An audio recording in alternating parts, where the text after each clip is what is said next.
So this is another one of these kind of observation podcasts where we just take the number one insight or observation or learning, whatever you want to call it, from each of the last 4 episodes. The episodes themselves are amazing because that's when you get like the full story, but you can think of these as the fastest way to learn what really matters. That's product market fit. Product market fit. Product market fit. I call it the product market fit question. Product market fit. Product market fit. Product market fit. Product market fit. I mean, the name of the show is Product Market Fit. Do you think the Product Market Fit show has product market fit? Because if you do, then there's something you just have to do. You have to take out your phone. You have to leave the show 5 stars. It lets us reach more founders and it lets us get better guests. Thank you. You know, it's funny doing these podcasts. Obviously, like I'm talking to so many founders, and oftentimes I'll think back to my days as a founder at Gym Track. And one of the things I remember pretty vividly actually is like in the early days, I was, I'm a econ grad, like very non-technical. My co-founder was also more like a business-minded type. So we're 2 business founders, like non-technical founders. And I don't remember why, but I remember I had this bit of like, let's say an insecurity when I was thinking about some of like the best founders. You think of Mark Zuckerberg, or you think of, Bill Gates, Jeff Bezos. They're all like highly technical founders. The reality is, I don't really know why, because if you keep going down the list, you've got, Steve Jobs, like you've got a bunch of examples of very successful non-technical founders. But at the time, I just remember thinking like, were we set for failure because we were non-technical founders? Admittedly, like when I say it out loud now, I just feel like that's so stupid. Like obviously not. There's so many successful business founders, but I do remember that that's what I felt like at the time. And there's so many things like that in startup land where you can easily believe like, oh, if I'm not this, then I'm not going to be successful. Like if I don't raise a big seed round, then can I really be successful? In my case, if I'm a non-technical founder, can I really be successful? If I'm not in the valley, can I really be successful? Like the list just goes on and on and on. And of course, like fundamentally, this is a game of probabilities. And so some things, the reality is being in the valley can increase your odds of success. Like there are things like that can increase your odds of success. But while it is a game of probabilities, it's also like a game of outliers. And the probabilities, as much as they matter, oftentimes like they don't matter, that much. And that's kind of what I got talking to Jeff, the founder of Skip the Dishes, which was kind of like, he won't like me saying it this way, but it was kind of like the Uber Eats of Canada. And, it was kind of there before Uber Eats. So it's a bit unfair, but Uber Eats did get, the bigger prize. But this was the Uber Eats of Canada, started by 5 co-founders, believe it or not. 3 of them were brothers. So like already you're starting in a situation that is not normal at all. In like not even a 2nd tier city, like in a 3rd tier city. These guys are starting in Saskatoon. Like I've never been to Saskatoon. I'm in Canada and I've never been to Saskatoon. So like it's not even like I would say Ottawa, is a 2nd tier city, and Saskatoon is a 3rd tier city. Like in the world of markets, it is tiny. But that's where they started with no funding, and ultimately Skip they sold for $200 million. The company wasn't fully bootstrapped. They ended up raising some money, but they didn't raise that much, so they did very well. And now Jeff went on, and now he started Neo Financial, which is a neobank in Canada. They've raised hundreds of millions of dollars. They're close to $1 billion valuation. It's a massive, massive bet, but things are going up and to the right. And I think, for him, like when I asked him, I actually asked him, I said like, dude, why would you, like you sold this first business, you made a bunch of money. What drives you to keep going? What drives you to kind of do it all over again? Knowing now like what it really takes to make one of these big things successful. And for him, like his thing is, it's not about the money. It's about building a company that I'm proud of. And it's about, in his words, putting the prairies on the map. Like that was what was interesting to him. And I think like this point is less about that. It's just more about this idea that you don't, like in my case, you don't need to be a technical founder to win. Even if the odds say that they're a little bit better, which they, to be honest, they actually kind of do. But in any case, you don't need that, right? And same with like being in the valley. Like sometimes, I feel like if you're not building out of SF, maybe New York City, you kind of feel like you're not playing in the big leagues. Like you're not really playing the same game that everybody is playing, and the odds are kind of stacked against you. And again, like probabilities are that if you build in those cities, there's just more unicorns, there are more wins there. So you do increase your odds somewhat. But the reality is, when you look at the world of startups, there are so many different cases. And it's just not nearly as clear cut as it might seem. And so like, that's the thing, like the observation I think that I had there is, wow, you can actually build massive companies not just outside of the valley, but outside of second tier cities, like in third tier cities, because the reality is like what really matters again isn't where you're building, it's what you're building, it's how you're building, it's how you're executing. And those things can be done, frankly, just about anywhere in the world. And then talking about another kind of non-Silicon Valley startup, I spoke with Koen, the founder of Polarsteps, which is based in the Netherlands. And what like the big observation for me out of this one was his insane focus on just like one metric. I'm sure you've heard about this idea of like North Star metrics, and like for Airbnb, it's kind of like nights booked, right? That was the big thing for YouTube. Their North Star metric is typically like amount of time watched. That's the thing that they track across the entire organization. That's what they're really optimizing everything around. And Cohn starts this company called Polarsteps, which is like this consumer travel app. There's a lot of different things you can focus on. Obviously, you can focus on MAUs, like monthly active users. You can focus on retention. He can focus on engagement rate, like DAU over MAU. There's so many different metrics that he can focus on. What he realized was fundamentally the only way that this startup would really work out is if he ended up having incredible word of mouth. It just needed to be a referral based business because the value of each consumer is just not high enough for this to be like a paid ads kind of go to market motion. And so in order for him to truly win, he needed to drive word of mouth. That needed to be the engine that drove everything for him. And so when he realized that, he decided that he needed to make his entire business strictly about NPS, Net Promoter Score. That was the thing that mattered, because the NPS question, to be clear, is how likely would you be to recommend this to someone? And then you kind of give a score of 1 to 10 or whatever it is. And so obviously that's tied, like the thing that's most tied to, the thing that's most indicative of is word of mouth, is referrals. And so he built his entire business about that. And he talked about the importance of not just being super maniacal about it and focusing exclusively on that, but also of getting all stakeholders fully aligned on it. So obviously his team internally, but also investors, because the last thing you want is going into a board meeting and feeling like this quarter was solid because, NPS went up and that's the thing you're focused on. And then having people asking about retention or revenue, not that you don't look at those things, but like having that be the focus, and all of a sudden saying, oh, but revenue's not up or retention's not up or whatever it is. But what you're trying to drive at is NPS because you think long-term that's what's going to drive great business outcomes. Then getting everybody focused on that is obviously critical. And I think like for me, the observation was, NPS is not, NPS is obviously used pretty commonly. I see a lot of startups that use NPS, but it tends to be like one more thing. And obviously not every single business needs to be so maniacal about word of mouth. Word of mouth obviously is like always useful, but if you're doing like enterprise sales, even like mid-market type sales, if you have like, there's just different types of business models where word of mouth may not be like the primary dominant thing. I think in consumer, it very often is, but again, it doesn't have to be. What I think the core observation is trying to figure out, like, there's so many things you could track. It's easier and easier to use whatever it is, like analytics tools, amplitude, mixed panel, whatever it is, and just track a bunch of different metrics across your entire business. And you probably should track a lot of things. But at the end of the day, I think going through that exercise of figuring out what's the one thing that absolutely has to get better over time, and that is a great leading indicator of future success. Oftentimes, the thing that gets all the focus is revenue. And in many cases, like that is not really the best predictor of future success. At the end of the day, you want a business that produces free cash flow, which means you're going to want a business that produces a lot of gross margin, which means you're going to want a business that produces a lot of revenue. So like revenue will definitely matter, but it doesn't mean it needs to be the thing that you fully optimize around. And I also think having just one thing that everybody is responsible for and looking at every single day, there's just a lot of power to that in terms of alignment.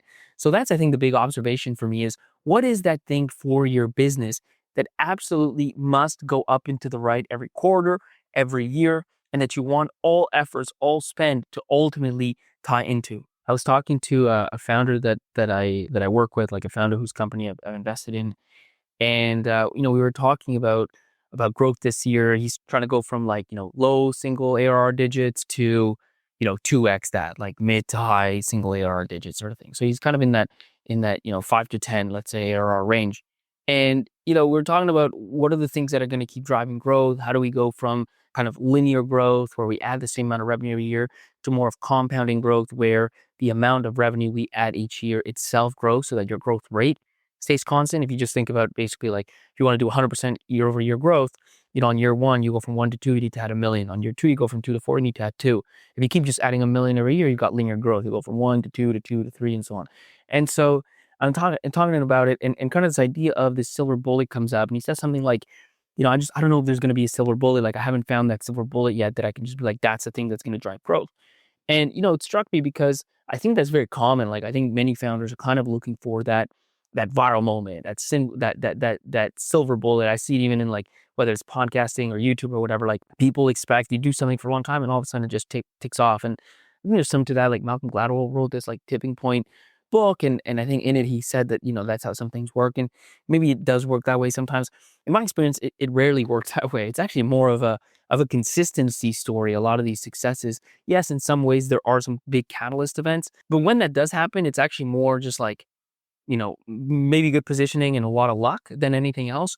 The other stories, and I think the more common story, is one where things just kind of keep going up and to the right and slowly improving, each time. And you look at Jobber, for example, and we had the his co-founder Forrest join us and tell the story, and it was holy. Like you want to talk about a slow burn, like that was a slow burn. I mean, this guy with Sam, the other co-founder, they kind of they're developers. They're building custom software for different companies. They come across like a painting company, kind of in this home service space, and they just start to find a bunch of different issues in their business. Issues like things that are inefficient, things where software could come in, and this is we're talking a decade ago or so, where software could come in and really make a difference. And so they start building and they start testing. And he's like, it took us 6 months to make the first sale. Like like literally they would pitch customer after customer after customer, and they would just keep getting no and no and no. And finally, 6 months in, they get the first yes. 6 months after that, they just have 3 customers. So a year into this venture, Jobber, you have 3 customers. It's just insanely slow. And he said like there was never a silver bullet. Like nothing ever happened that became a massive inflection point. It was just constant improvement after constant improvement, consistency and time. But now you fast forward, they're over 100 million in ARR. And he said that, in 1 month, like last month, they added as much revenue as they did in their first 7.5 years of operations. That's compounding growth. Like that's the effect of just being 1% better every day. And I think, because I asked him, I'm like, man, 6 months, 1 customer, 12 months, 3 customers, like, why wouldn't you just like, I'm sure people were telling you like, you're a fool for spending your time on this. Like, why wouldn't you just give up and try something else? And his answer was that, when he spoke with customers, like this is where the qualitative piece is so important. Because yeah, you can look at just a chart and you see 3 customers in a year and you're like, this is garbage. Like, because it's just a non-business. But the qualitative thing is so important. And this is where the founder is just the only person that really understands what's going on, because you can't see it in a spreadsheet. And what he felt was when he spoke to these customers, the problems that they wanted to solve were real problems. Like these customers were truly affected and constrained, handcuffed by the inefficiencies that they were facing. It really was a detriment to their business. It was preventing them from growing when everybody wants to grow. So it was a true top of mind problem.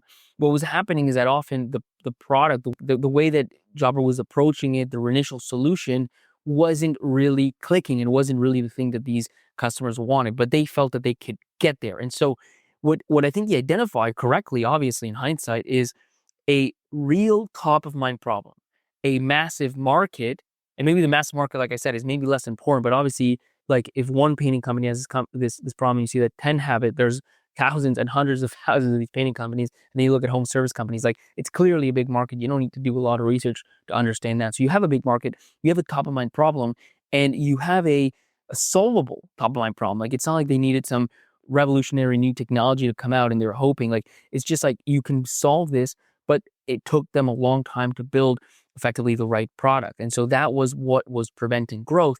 When you're kind of pushing on a string and you feel like the thing that you're telling people you're going to solve is not even that important, that's where you really have to pause and say, wait a second, what am I doing? Maybe the slow burn is never going to turn into something that compounds over time, because there's just nobody really cares. In their case, people definitely cared, but the solution just wasn't there yet. So I think my observation there is just like there really oftentimes is no silver bullet. There might not even be a point of looking for a silver bullet, but there is very much a point in making sure the problem you're solving is a top of mind problem, and then making your product 1% better every day. And then the last founder I'll mention is Yannick from public.com. And that's it. It's an interesting story, right? So public.com is this, it's kind of like a Robinhood competitor again, like you wouldn't like that comparison, but it kind of is. I mean, it's an app that helps people invest. It's got a big like social element to it where you can kind of, you have a community, you can see what other people are buying and trading. And it also has this big emphasis on fractional shares. Like at least that was the kind of the wedge that made them popular, was they're one of the first to buy fractional shares, like, and trade them in real time. I thought actually like my biggest observation of all of that though was actually before. So, Yannick had a different startup before in fintech, which was successful. And then after he sold that one, he took some time off. And what he did in that time was very unconventional. Like most founders that exit, there's kind of a few paths, right? Path one is, and in no order of likelihood, right? But like path one is you start another company. Path two is you take some time off, you travel, you know what I mean? Like you just full leisure. Path three, like maybe some of them, go into investing, they become a VC. And maybe path four, some of them, depending on the size of the exit, maybe they become an executive. Like those are typically the four paths. Yannick did something completely uncharted, right? Very different. He realized like the thing that he really liked and hadn't been able to do for a long time was design. Like he loved designing products. And obviously, like as his last business matured, he was spending less and less time doing that.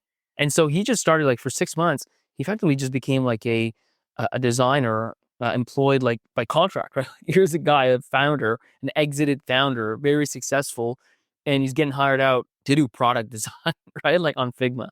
That's what he's spending his time doing. But for him, this was how he got into that flow state. Like this was the activity that he just loved doing. Like he was passionate for doing product design.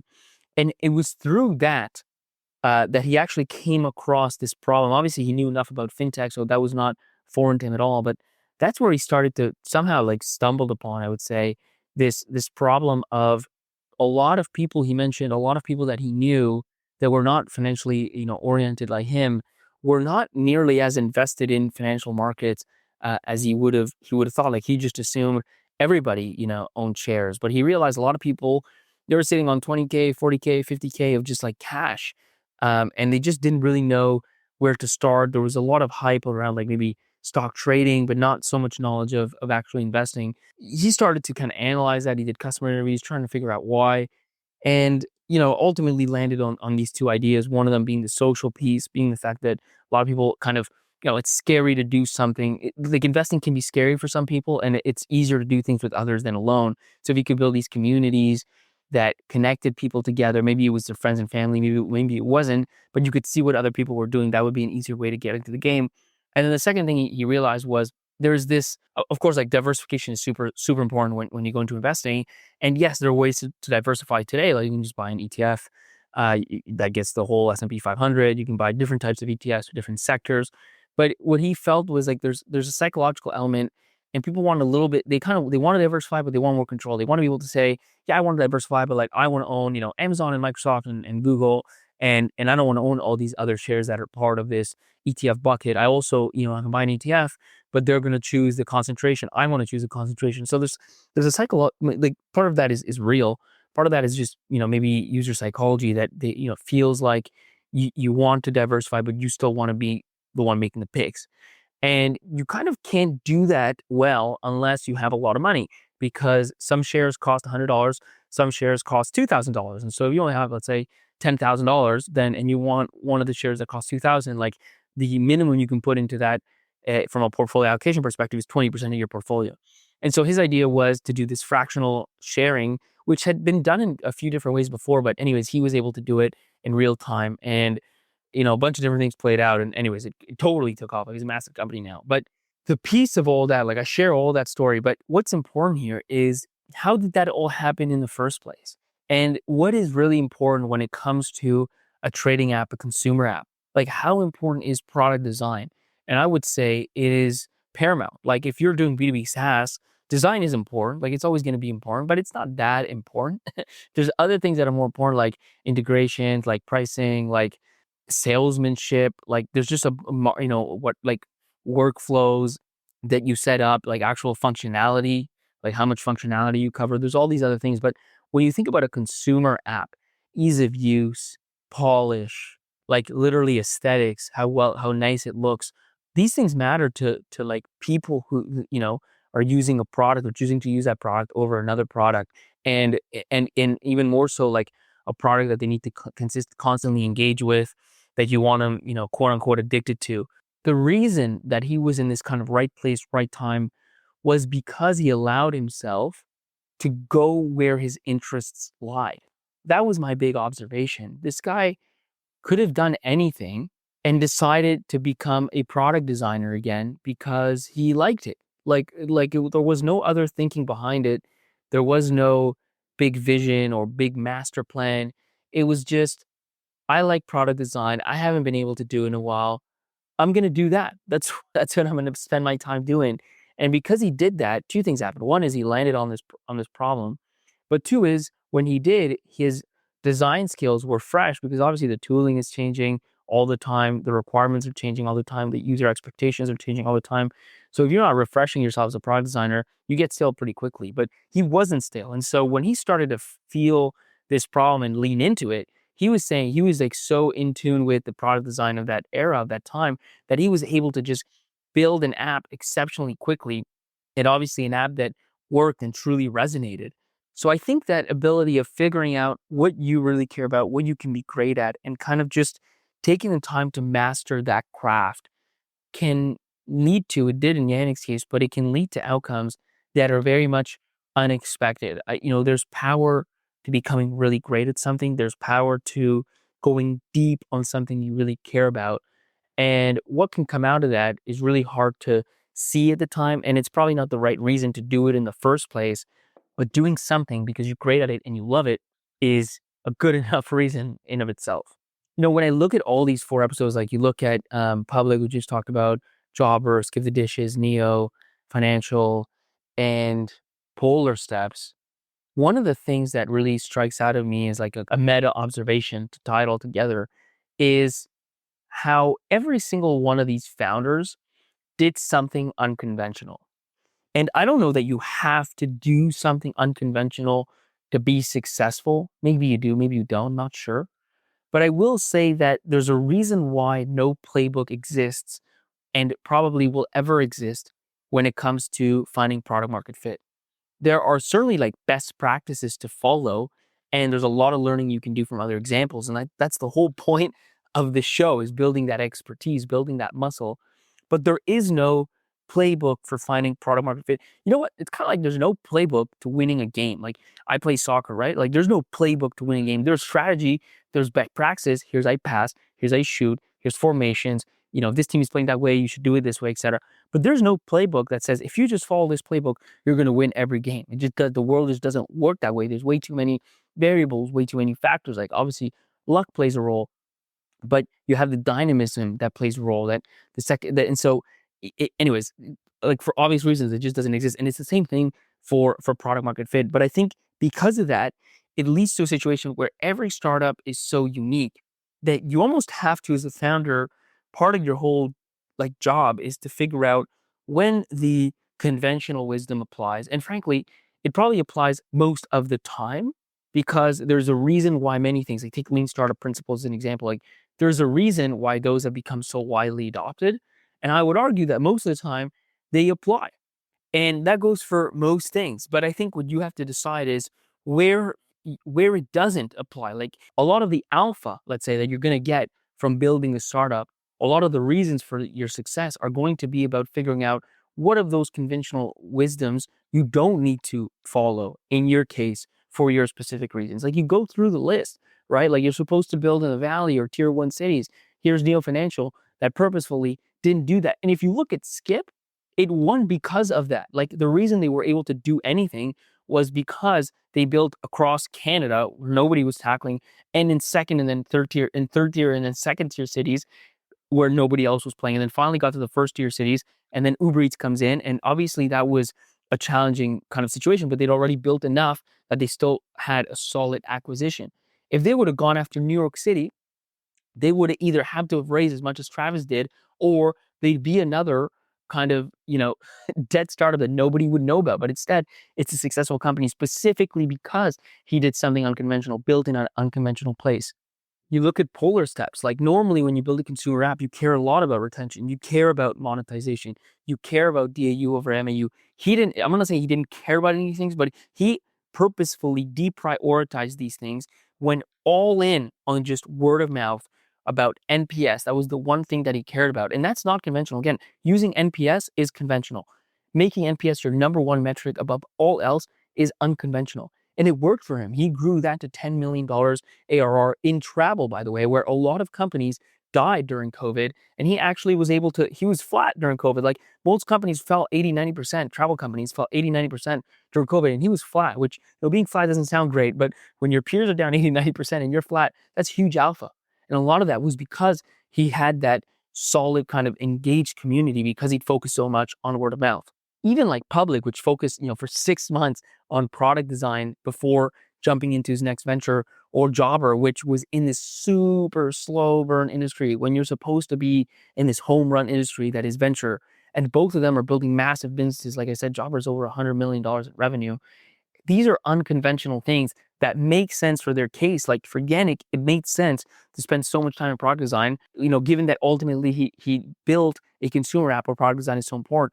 And for Jobber, it made sense for him to not necessarily mind that slow burn because it was, frankly, home service companies are not like early adopters. So it made sense for that industry as well. And so I think that's kind of the meta observation here is you have to decide as a founder, you're going to get so much advice. Like you get advice from, frankly, anybody that you talk to is more than happy to give you their piece of advice. Some of it is just plain wrong, but even the advice that is solid advice, you then have to decide which one fits for your company, which one doesn't. Where are you going to follow the road of best practices, and where are you going to intentionally, purposefully do something very different? Be unconventional because that's what's best for you. Wow, what an episode. You're probably in awe. You're in absolute shock. You're like, that helped me so much. So guess what? Now it's your turn to help someone else. Share the episode in the WhatsApp group you have with founders. Share it on that Slack channel. Send it to your founder friends and help them out. Trust me, they will love you for it.